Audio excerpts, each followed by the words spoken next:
අපිට ඩයවුල්ස්ලා බලාගන්න පුළුවන් වුණා වගේ ඩයිනෝසර්ස්ලත් අය බලාගන්න පුළුවන් වෙයිද?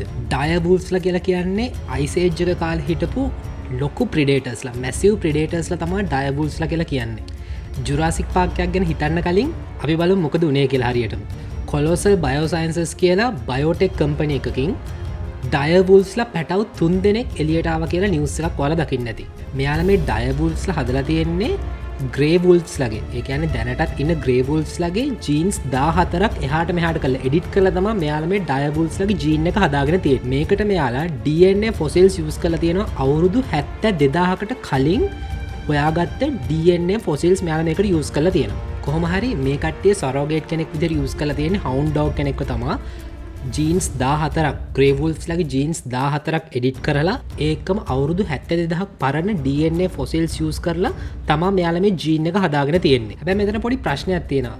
මෙයාලා හරියටම ඩයවුල්ස් ලද කියන ප්‍රශ්නේ අපිට එනවා. මෙයාලා ජෙනෙටිකලි මොඩිෆයි කරපු ග්‍රේවුල්ස්ලා. ඒ කියන්නේ ජීන්ස් එහාට මෙහාට කරලා හදපු ග්‍රේවුල්ස්ලා තමයි මේ ඩයවුල්ස්ලා විදිහට ඉන්නේ. මෙයාලා රෙප්ලිකේට් එකක් විතරයි. ඔරිජිනල් ඩයවුල්ස්ලා නෙමෙයි. සරලවම කිව්වොත් ඒ වගේ ඩයවුල්ස්ලා වගේ වුල්ෆ් කෙනෙක් තමයි අන්තිමට හැදෙන්නේ. දැන් කොහොම හරි අපිට ඩයවුල්ෆ් කෙනෙක් බලා ගන්න පුළුවන් වෙනවා මේ කොලොසල් බයෝසයන්සස් කියන කට්ටියට පින් සිද්ධ වෙන්න. හරි. දැන් බලමු ඩයිනෝසර්ස්ලාත් මේ විදිහට ආයෙ ගේන්න පුළුවන්ද කියලා. අවාසනාවකට ඩයිනෝසර්ස්ලා ආයෙ මේ විදිහට ගේන්න බෑ.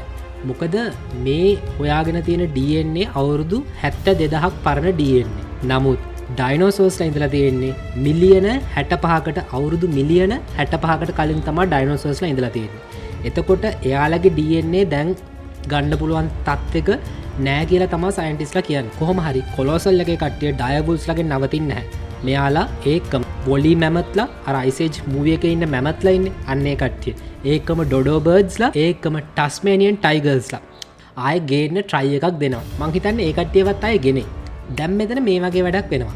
පළවෙනියටම අභ්‍යවකාශයට ගියා රෂියා වලින්. ඊට පස්සේ කෙලින්ම හඳට ගියා ඇමරිකා වලින්. මෙතන පොඩි වෝ එකක් තියෙනවා. බයෝටෙක් වලින් වෝ එකක් වගේ එකක් හිතාගන්න පුළුවන් අපිට. දැන් මේ කොලොසල්ලා කොහොම හරි ගෙනල්ලා තියෙනවනේ ඩයවුල්ස්ලා. දැන් අනිත් කම්පැනි වලටත් මොනවා ගේන්න හිතෙනවා ඇද්ද කියන ප්‍රශ්නේ අපිට එනවා.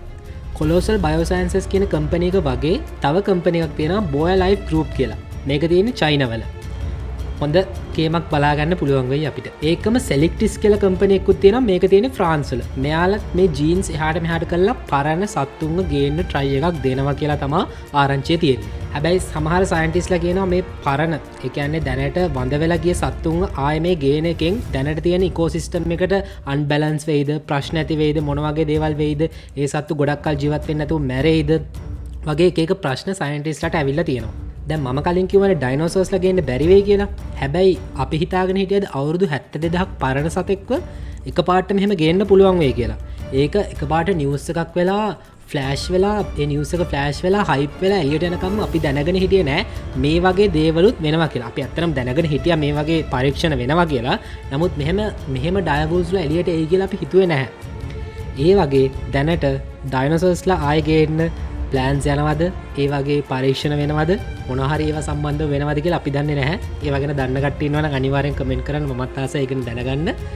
මම නම් විශ්වාස කරන්නේ අපිට කොහොම හරි ඩයිනෝසර් කෙනෙක් ගේන්න පුළුවන් වුණොත් හොඳයි කියලා. ආයි වීඩියෝ එකකින් එන්න.